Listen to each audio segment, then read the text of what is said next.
Gangs of Punjab के पहले episode में आपने लॉरेंस बिश्नोई और गोल्डी बराड़ सहित अपराध की दुनिया में कदम रखने वाले कुछ गैंगस्टर्स के बारे में रियल स्टोरीज देखी। कैसे इन गैंगस्टर्स ने कानून को धता बताते हुए गैर कानूनी धंधों से पैसे कमाने के तरीके इजाद कर लिए थे। अब आगे देखिए कुछ और गैंग्स के किरदार और उनके नायाब तरीके। दिलप्रीत सिंह दहन उर्फ बाबा। पंजाब के गैंगस्टर दिलप्रीत सिंह दहन का जन्म पंजाब के रोपड़ में नूरपुर बेदी के पास ढहन गांव में हुआ था। दिलप्रीत सिंह अब पंजाब पुलिस द्वारा चिन्हित 17A श्रेणी के गैंगस्टरों में शामिल है। अप्रैल 2018 में मोहाली में पंजाबी गायक परमीश वर्मा को गोली मारने और घायल करने की जिम्मेदारी लेने के बाद दहन बदनाम हो गया। गोली मारने के बाद दहन ने अपने फेसबुक पेज पर एक पिस्तौल के साथ अपनी और वर्मा की तस्वीर स्टेटस पर अपलोड की थी। पोस्ट में लिखा था, मैं दिलप्रीत सिंह दहन सरियानू दसना चौंदा के आज परमीश वर्मा दे गोलियां बजियां आपा मरिया। यही नहीं, दहन ने लोकप्रिय गायक अभिनेता गिप्पी ग्रेवाल से 10 लाख रुपए की जबरन वसूली भी की थी। इससे पहले 2017 में दहन को चंडीगढ़ के एक गुरुद्वारे के बाहर होशियारपुर के सरपंच पर शूटिंग करते हुए कैमरे में कैद किया गया था। दहन गिरोह पर गैंग वॉर में भी शामिल होने का शक है। उसने अपने प्रतिद्वंदी लॉरेंस बिश्नोई के करीबी गुरलाल बराड़ को मारने के लिए जेल के अंदर से शूटरों और हथियारों की व्यवस्था की थी। बराड़ को 2020 में चंडीगढ़ के एक मॉल के बाहर गोली मार दी गई थी। दहन पर पंजाब, हरियाणा, चंडीगढ़, महाराष्ट्र सहित कई राज्यों में 30 से ज्यादा आपराधिक केस दर्ज हैं। जुलाई 2018 में दहन को चंडीगढ़ के सेक्टर 43 में एक सामान्य मुठभेड़ के बाद गिरफ्तार कर लिया गया था। एनकाउंटर के दौरान दहन को भी गोली लगी थी और उसने पंजाबी भाषा में पुलिस कर्मियों से कहा था कि मैनू मारियो ना, यानी मुझे मारना मत। मुठभेड़ के बाद दिलप्रीत सिंह बाबा को अस्पताल में भर्ती कराया गया था, फिर उसे रोपड़ जेल भेज दिया। कुछ महीनों बाद सुरक्षा कारणों के चलते उसे भटिंडा जेल में शिफ्ट कर दिया गया था। सुक्खा कहलो। सुक्खा कहलो के नाम से मशहूर सुखबीर सिंह कहलवा पंजाब का एक युवा लेकिन खूंखार गैंगस्टर है।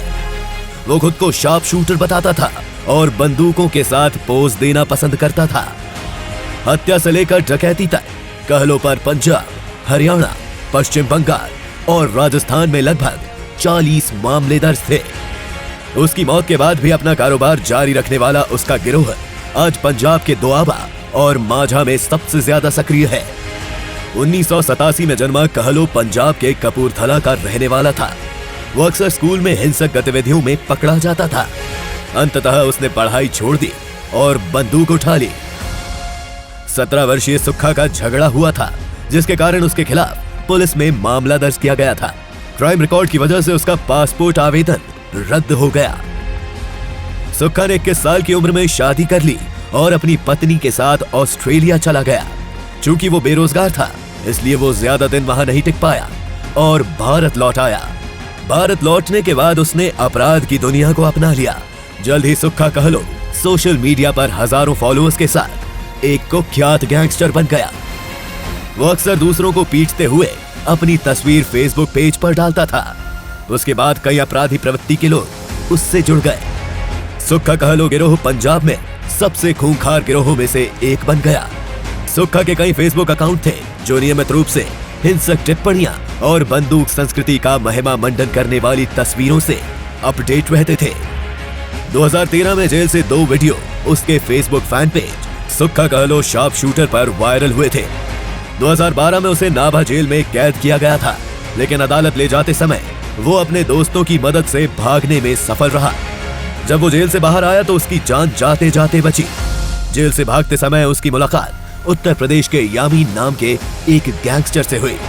दोनों एक जौहरी को लूटने के लिए एक साथ हो गए, लेकिन डकैती के बाद यामीन ने सुक्खा को मारने और उसका हिस्सा भी हड़पने का प्लान बनाया। उसने सुक्खा का गला रेत कर यमुना नदी में फेंक दिया, लेकिन किस्मत से सुक्खा बच गया और अस्पताल पहुंचने में कामयाब रहा। 6 नवंबर 2012 को पुलिस ने सुक्खा को पश्चिम बंगाल के हावड़ा से गिरफ्तार किया, जहां उसका इलाज चल रहा था। सुक्खा के साथियों ने एक बार फिर से उसे पुलिस कस्टडी से भगाने की योजना बनाई, लेकिन उन्हें गिरफ्तार कर लिया गया। 2015 में सुक्खा को अदालत की सुनवाई के बाद वापस जेल ले जाया जा रहा था। तब विक्की गौंदर और उसके साथियों ने 28 वर्षीय कहलो की हत्या कर लवली बाबा की हत्या का बदला ले लिया। कहलो की मौत की खबर के तुरंत बाद फेसबुक पर उसके प्रशंसकों के पेज शोक संदेशों से भर गए। सुक्खा कहलो ऐसा चर्चित गैंगस्टर था जिसके जीवन पर 2020 में एक फिल्म भी बनी थी। इस फिल्म को कथित तौर पर हिंसा को बढ़ावा देने के आरोप में पंजाब सरकार ने तुरंत ही बैन कर दिया था। बाद में सुक्खा कहलो शीर्षक वाली फिल्म का नाम बदलकर शूटर कर दिया गया। लक्की पटियाल। सिद्धू मूसेवाला की मौत को लॉरेंस बिश्नोई गिरोह और दविंदर बांभिया गिरोह के बीच रस्साकशी से जोड़कर देखा जाता है। भले ही कुख्यात गैंगस्टर बम्भिया 2016 में एक मुठभेड़ में मारा गया था, लेकिन उसके गिरोह ने गैंगस्टर गौरव लकी पटियाल के साथ अपराध के नेटवर्क का संचालन जारी रखा है। माना जा रहा है कि पटियाल आर्मेनिया से ये संगठन चला रहा है। बम्बिया गिरोह ने यूथ अकाली दल के नेता विक्की मिट्टू खेड़ा की हत्या की जिम्मेदारी ली थी, जो लॉरेंस बिश्नोई समूह के लिए काम करता था।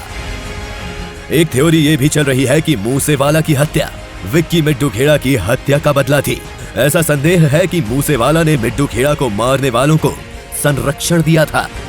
कथित तौर पर दविंदर बांभिया गिरोह द्वारा एक सोशल मीडिया पोस्ट में कहा गया है कि बिश्नोई और बराड़ को मूसेवाला को नहीं मारना चाहिए था। दविंदर बांभिया गिरोह की स्थापना बांभिया ने की थी, जिसका मूल नाम दविंदर सिंह सिंघू था। गिरोह उद्योगपतियों से पैसा वसूलने और संगीत उद्योग में निवेश करने में शामिल रहा है। ऐसी ही रियल और इंटरेस्टिंग स्टोरीज के लिए देखते रहिए real stories blogs. Like, share और बेल आइकन का बटन दबाना ना भूलें।